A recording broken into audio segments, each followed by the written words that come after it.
Okay, so today, guys, what we're going to be talking about is ending stories, the last words that brings the whole story together for the reader. Now, today, I want to teach you that you can write an ending that leaves your reader with something big that they're going to be able to remember at the end. And in order to do that, writers have to ask themselves the following questions. What is it I want to say to my readers about this struggle? This journey that I faced? What can they learn from my story? Well, let's go back to a story that we read earlier in the year, Escaping the Giant Wave. Now, if you remember, we had Kyle. Now, Kyle, he wasn't confident at the beginning of the story. He was very unsure of himself, didn't think he'd ever be able to accomplish his summer goals, especially the one about Darren Hazelton, the bully of the story. Now, we do see him progress towards accomplishing those goals, but let's see how the author ended this story of escaping the giant wave. And then the really amazing thing happened. Darren Hazelton actually smiled at me. I thought Gary was going to faint. I'm going to call my report the terrible trip, Darren said.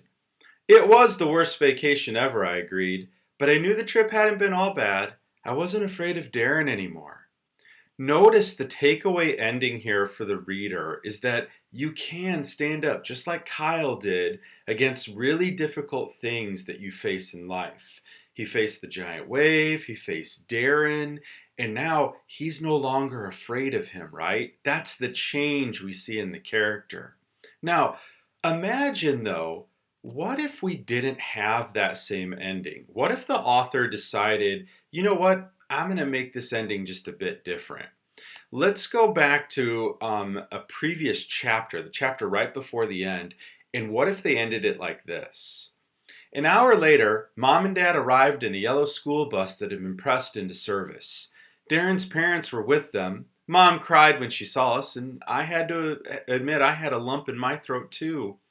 The governor, he declared the whole Oregon coast a disaster area.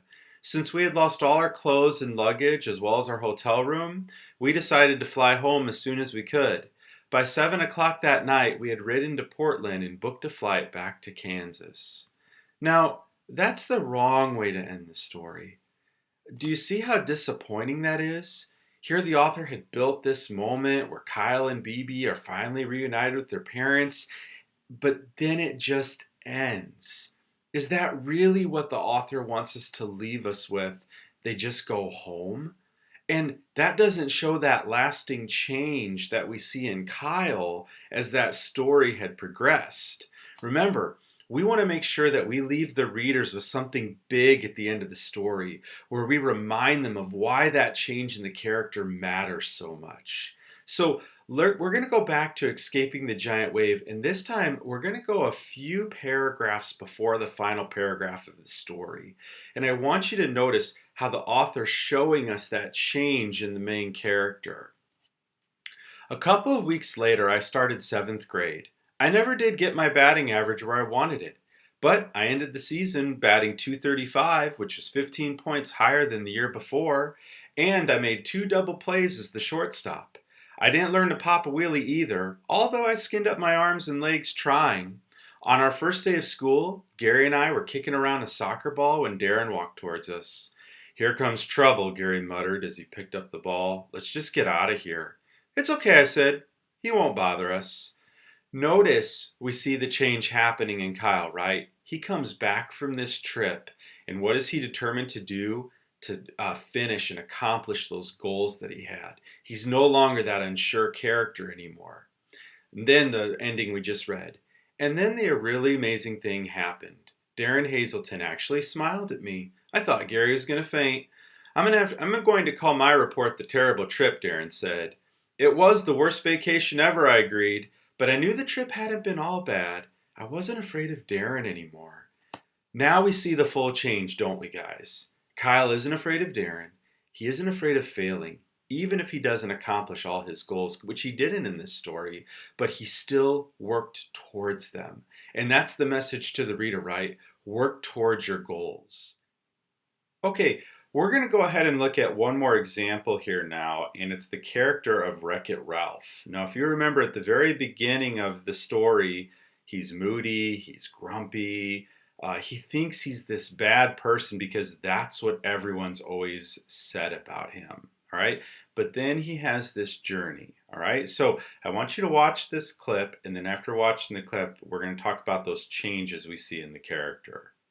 I'm gonna wreck it! Hey, Ralph's back! Isn't that great? The gang's all here! So, I'm happy to report, and you'll be happy to hear, I'm taking life one game at a time. Of course, the job hasn't changed, but newsflash, the Nicelanders are being nice to me. And you know, that got me thinking about those poor guys left without a game. So here's what we did. We're gonna wreck it! We asked them to help us out on the bonus levels. We can fix this! I'm telling you guys, we haven't been this popular in years. It's crazy. Wow! The gamers say we're retro, which I think means old but cool. I never noticed this game.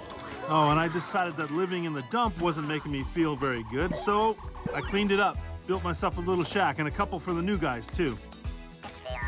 Well, with a little help from Felix.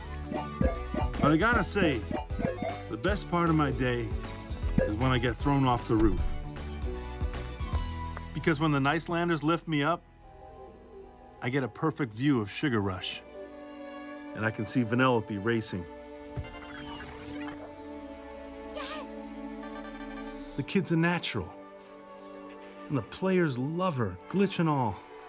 Just like I knew they would. Turns out I don't need a medal to tell me I'm a good guy. Because if that little kid likes me, how bad can I be? Okay, so let's look at those changes now, right? We see at the end here that Ralph realizes he's not a bad guy. He's actually a really good guy, and we see him realize that as he's actually forming this friendship with Vanellope, and we see how it's made a lasting impact on him, and now that's reflected in the way he's approaching life, right?